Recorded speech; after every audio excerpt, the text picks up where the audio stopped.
Greetings, uninformed Americans. We went after the alphabets and lost computers doing so. Echelon is done doing global surveillance for corporate entities. As the Five Eyes since the 40s. From which person of interest was based. Every phone call, surveillance camera is monitored. Every government agency wants it.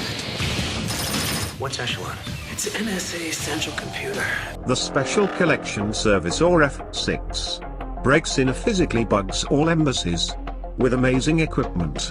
Illegally with complete diplomatic immunity. F6 started in the 70s with spy pigeons. Meanwhile, NSA hacking has hit largely US populations.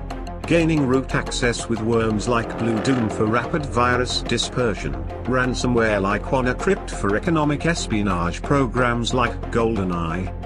Windows is a specific target because they were intentionally made with backdoors. The NSA breaks not only into enemy banks but allies, and they target whistleblowers. My guest today is William Binney, a whistleblower, former National Security Agency official. He was one of the first to reveal the agency's massive domestic spying program. Mr. Binney revealed that NSA sought and received access to telecommunications companies' domestic and international billing records, that it has intercepted somewhere between 15 to 20 trillion communications. Mr. Binney also claims that in order to cover its warrantless surveillance, the agency concealed it under the patriotic-sounding name Terrorist Surveillance Program. Mr. Binney, thank you so much for coming. In light of the Petraeus/Allen scandal, while the public is so focused on the details of their family drama, one may argue that the real scandal in this whole story is the power, the reach of the surveillance state. I mean, if we take General Allen, thousands of his personal emails have been sifted through private correspondence. I mean, it's not like any of those men was planning an attack on America. Does this scandal prove the notion that there is no such thing as privacy in a surveillance state? Well, yes, that's what I've been basically saying for quite some time, is that the FBI has access to the data collected, which is basically the emails of virtually everybody in the country, and the FBI has access to it. All the congressional members are on this surveillance too. It's not, no one's excluded. They're all included. Their exaflop yottabyte data houses can handle 10 times the US data yield a day before they had quantum computing, processing all images. With sexing ops for blackmail on innocent people. They do not even answer to their uninformed secret courts. They study porn habits. Have backdoors to encryption. They listen to your phone calls. Performing rapid searches of complicated databases, or factoring large numbers very quickly. These examples may seem silly or irrelevant until you learn, for instance, that factorization is prohibitively time-consuming for a classical computer, which is why it forms one common approach to data encryption. Now quantum computers are looking pretty good, especially if you have an interest in national security. Bust users on drugs, though the CIA smuggle them into the country. Director Deutsch, I will refer you to 3 specific agency operations known as Amadeus, Pegasus, and Watchtower. I have Watchtower documents heavily redacted by the agency. I was personally exposed to CIA operations and recruited by CIA personnel who attempted to recruit me in the late 70s to become involved in protecting agency drug operations in this country. They dismiss lawsuits without trial. And they've been around for longer than you think. Watching generations and revolutionaries. In the 50s, they were called no such agency, and in World War I they were called the Black Chamber. And coerced Western Union to access everyone's telegrams. They flew over spying with the Strategic Air Command. Traffic, whether of enemies or sometimes even of allies, to find out what was happening overseas. Some other people disagreed with this and said that gentlemen shouldn't be reading each other's mails. Secretary Simpson coming up with that lovely quote. The Black Chamber had acted as this place where decoded diplomatic correspondence could be worked on. Their website boasts of regulating social media and hackers the last stand of journalism.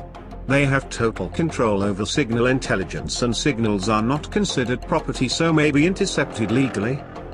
But they are just a cog in the wheel of Robert Cardillo's National Geospatial Intelligence Agency, currently fulfilling a trilateral commission agenda by painting a sinister picture of China's island building. They employ all data mining apps like Anthony Vincent's Findyr. For data is more precious than oil. They are inside smart cities. Space, launch, machine learning, machine vision, deep learning. These areas are all core to what NGA does. All NSA intelligence is just a cog in the machine of the NGA. They have live-time facial recognition globally and oversight from people like Mattis. They correct satellite-to-ground view with Samuel Chambers terrain generation service.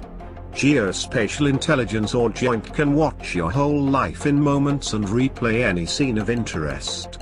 They see in many wavelengths, so walls are meaningless and couple with a complete data profile. In fact, they use predictive programming to guess where you will go next, and if the program is wrong it learns. The National Geospatial Intelligence Agency was started by pathological liar James Clapper. Does the NSA collect any type of data at all on millions or hundreds of millions of Americans? No, sir. It does not. Who said he did not know he was funding Al-Qaeda? Clapper lied about defeating ISIS and election integrity. I for one have no doubt whatsoever that the terrorist group named after a Sumerian alien goddess and 24/7 on mainstream media has always been a fabrication of the shadow government. But in case you're still not convinced, these pictures of the US Senator John McCain meeting a group of mercenaries in Syria in 2013 might change your mind. And that's because one of them bears an uncanny resemblance to Abu Bakr al-Baghdadi, who is supposed to be the head of the terrorist group named after a Sumerian alien goddess.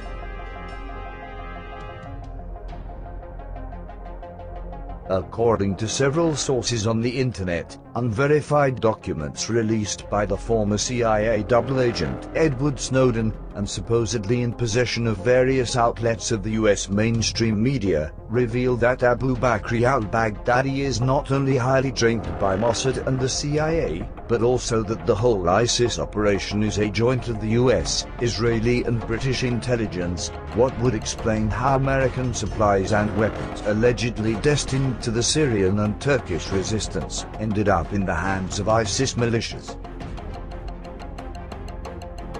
Now one thing is conspiracy theorists making speculations about such matters, but another entirely different animal is Edward Corrigan, a prominent human rights attorney in Ontario, Canada, corroborating that ISIS is indeed a fabrication of the joint MOSSAD, CIA and MI6. Clapper wiretapped Trump Towers, spread lies about collusion and wants to get RT shut down. Which means it's not compromised media. The National Intelligence Program does not have to tell you where its $70 billion in taxes a year goes. They are uninformed mascot liaisons to Congress. The bullshit position was created in 2004 and has until recently been taken out of web searches. But the thugs are CIA and MOSSAD. MOSSAD staged the Paris attack. The day after the attack in Paris, for example, almost everyone immediately began talking about how crazy people in the world are today, changing their profiles to French flags and immediately posting support and condolences. And the irony was that no one had a clue about what really happened or why the entire world was made to watch. In addition to that, most people are lazy, distracted by a capitalistic existence, don't know they are brainwashed, and most times don't know what they are doing or why. Your thoughts are not your own, and you're being led by the hand every step of the way. Most people openly and defiantly do not trust their governments. People know better. However, simultaneously, they overtly trust each and everything their government does says and presents anyway, because most people trust corporate news narratives where they get most of their information and never question any of it. Most people are still completely unaware that governments orchestrate and/or stage events all the time. Mossad ships drugs with like the CIA. And the Snowden drops show that Mossad and the CIA created ISIS. Mossad tried to blow up the World Trade Center in 911 with blackmailed Hamas in 1993. They created anti-Semitic Facebook groups to create Israeli Facebook policy. Just like they create false Muslim extremist attacks in the Mideast. They also created Saddam the Terrible. Because he was speaking openly about the Trilateral Commission and wanting them to rig oil markets for Iraq as they did for themselves. The World Trade Center was a CIA office among other things. They are the most violent intelligence agency and protect high-ranking DNC corruption, which puts a target on Elizabeth and Jared Beck. The CIA was busted for blackmailing Congress in 2014, which is why they exported the job to foreign intelligence and Mossad Sanaim. The CIA has dropped diseases on the public. The CIA controlled the media from 1947 to 1973, taking the reins from the Council of Foreign Relations until it got passed on to the Trilateral Commission, which has been in charge since. This was always done throughout history and is still maintained today. This is nothing new under the sun. You can't even explain this to sheeple, because you might become the one under attack or ridiculed for trying to tell people the real truth. Unfortunately, we have a world of people who don't understand how the world works. The media is not for information, it's for indoctrination. It's owned and operated by a very small group, and the objective of news media is compromised. It's not about informing you about what's going on in the world. The main function is to carry out agendas and control what you think, how you behave, and what you believe. CIA created the concept of conspiracy theory in 1967 to systematically debunk scrutiny. Are you wearing your tinfoil hat yet? They've brainwashed mental patients to be assassins.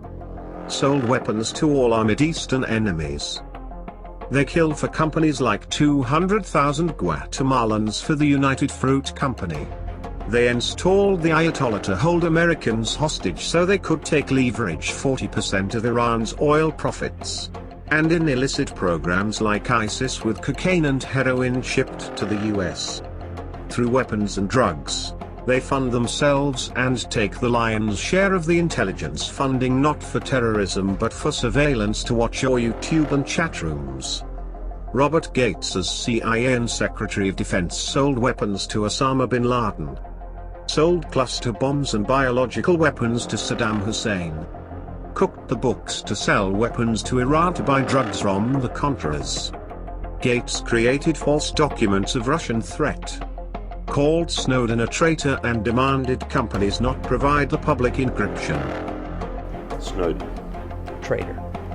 Writes insipid tell-all of who he likes and doesn't like and pushes corporate agenda through government as acting CEO of little companies like AT&T and Starbucks. And of course, he is chair of the Council on Foreign Relations, formerly called Society of the Elite, towards a war venture to capture Iranian oil. But there are so many puff pieces from Trilateral Commission media about this asshole. He actually runs Boy Scouts of America. And Robert Gates helped usher in James Mattis, whose hard-on for death includes blowing up weddings. Mad Dog Mattis also doesn't get evacs for his own dying soldiers. Mattis gave all command stations right to launch missiles on foreign countries without calling the White House. Mattis has shot down US drones with US planes in Iranian airspace to try and instigate war. And led war-maddened Marines on civilian-to-combatant kill ratios of 5-to-1. There is more in the paste link under the video covering all these issues. We encourage you to further dox corrupt government actors. We will not forgive. We will not forget. Expect us.